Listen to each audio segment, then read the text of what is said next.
So what in the world is this right here? This is official. This was posted by the official Diablo 4 social media team. And as you can see, it is teasing something related to what appears to be Season 1. Here is the official Twitter post right here. It goes on to say the following: corruption is taking hold.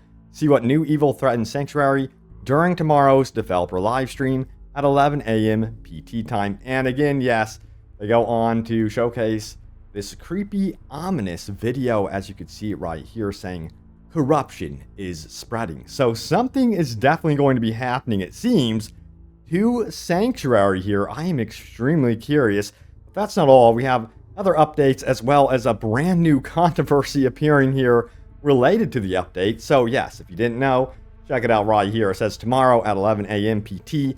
Don't miss a bloody reveal from Diablo Immortal, of course, and details on the first Diablo 4 season. That's going to be at twitch.tv/Diablo and of course youtube.com/@Diablo. Now, I will have you guys covered and doing a complete breakdown of this live stream. Do not worry about it. I hope to also plan on streaming it. We'll see how that goes. But check this out right here. This actually stirred up controversy, I kid you not, for reasons. It says this: their deeds will not be forgotten. 1,000 Diablo 4 hardcore players reached level 100 and will have their names carved into history. Pay tribute to these heroes of Sanctuary. And you can see it right here. And they do announce the names, but it seems like there's a bit of a problem related to this. And Osmongold was quick to also notice this and support those that apparently were not included on the statue that should have been included. So check it out right here. He goes on to say this: please look into some of the people whose names were not included but who followed all the rules. And he points to, of course, two streamers, two guys in this thread with tweets that should have placed them in the top 1,000 that didn't get it. Imagine how many non-CC will get missed and not even realize. So it seems like this is a recurring problem. You can see some of the replies here to this thread. It says, I was literally top 14 global. I literally tweeted it, tagged you guys, and streamed the whole thing. And somehow I'm not on the list, LOL. And we also have this one as well right here. It says, Armory said I was top 740, but I'm not on the list. Made my tweet June 17th with proper hashtags.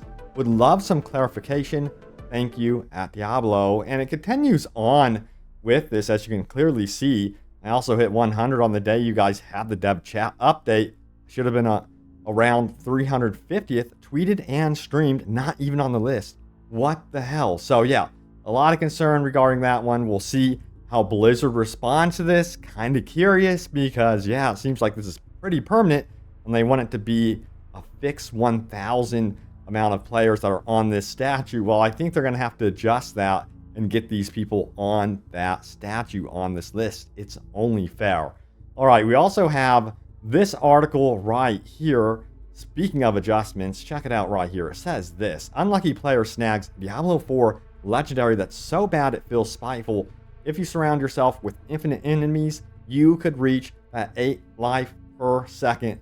This has to be a troll from the dev team or something. Check it out. It says this right here: Diablo 4's many high tier drops were not created equal. Yeah, there are the barbarian gloves that turn the game into kind of a euphoric slot machine. And then there's the necromancer gear that renders the corpse explosion ability completely ungovernable, but they're just one side of the coin. The other side has, well, stuff like this: his greatest legendary known to man. And as you can see, it says you heal for 0 life per second for each close enemy, up to 8 life per second. So I don't know what's happened here. Clearly, this needs to be adjusted in the future. It's something that Blizzard will definitely have to look into. And a lot of you guys also seem to feel like they need to look at the loot table as a whole and perhaps adjust something in the future. But after like level 80, loot just seems somewhat uninteresting. And hopefully we get some news about what we can expect from Season 1, because apparently with these seasons, we should be getting brand new loot. And I'm curious to see if eventually we would get that World Tier 5. Now also, we got to continue onward here. We have this one right here. It says, I can't do that. And of course it says, the horse should be able to sprint in town. And yes, 100% agree with this. I don't know why there's so many limitations strange limitations with the horse sprinting in Diablo 4. There's also some oddities with the controls of the horse. But yeah, the cooldown, in my opinion, just needs to completely go away from the horse mechanics entirely. I think they should definitely update that. Also, we have this one right here. Can we all admit this is a little too long? And it says next world boss spawn is 6 hours, 27 minutes, and 51 seconds.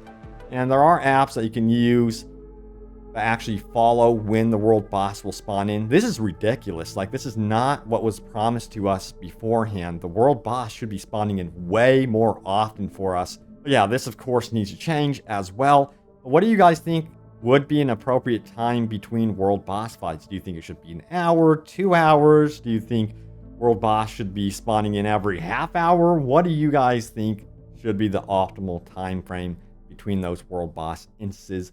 Sound off in the comments down below. I'm kind of curious what you guys have to say.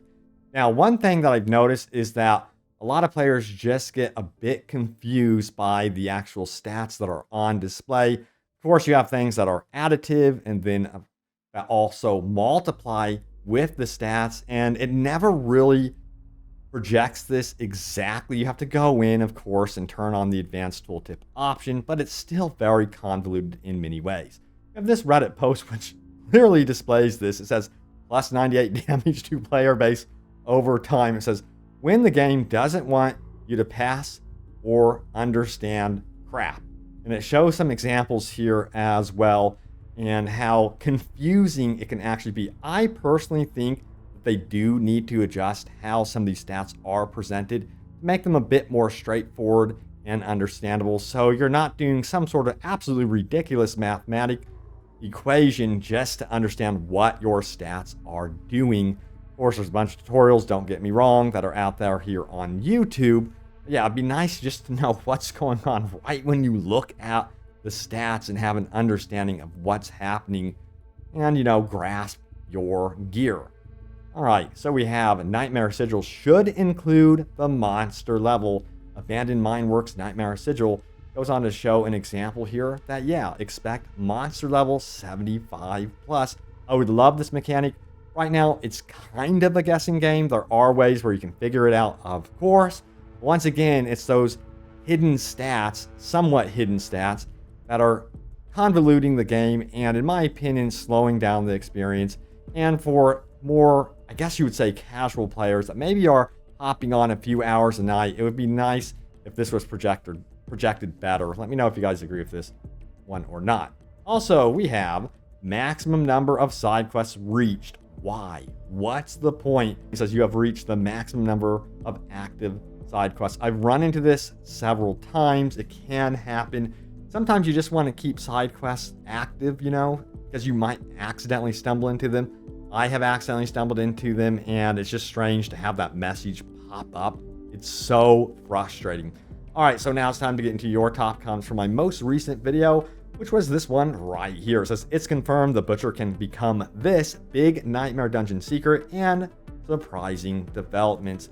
That's from the community. Check it out, by the way. Some incredible stuff happening with the Butcher. If you use a certain affix in the Nightmare Dungeons, you're going to want to know that one. Yeah, let's get into your comments about this one. We have Lexide, who says this: I really hope to see the Skeleton King as a Butcher-style rare spawn. Would be really cool to see more of the old mini bosses. Yes, I want to see more instances of the Butcher. I think it would be so cool to see those type of random encounters, but of course with different characters. That's something that not only I'm interested in, the community as a whole is, but also, guess what? Blizzard as well. So that gets me hyped for the future. Now, we have this one. It says, I stopped at 157 hours played. Loved every minute. Definitely coming back for seasonal content. This is a game I will play off and on for years. I believe this is how it's meant to be played. See, that's what I think is happening with a lot of players that feel, I guess you would say, for lack of a better term, burned out, that they're just waiting for new content through the seasons. And Blizzard, they're like, hey, you know what? We're going to be offering quality of life improvements, but we really want the seasons to be about a huge chunk of new content that you can get excited for between, of course, the bigger expansions. So yeah, it seems like this game is going to have a lot to offer in the future. It's just, there are some worries about you know, a big chunk of the offerings just being in that battle pass. So yeah, can't wait to see what they have to say about that one tomorrow.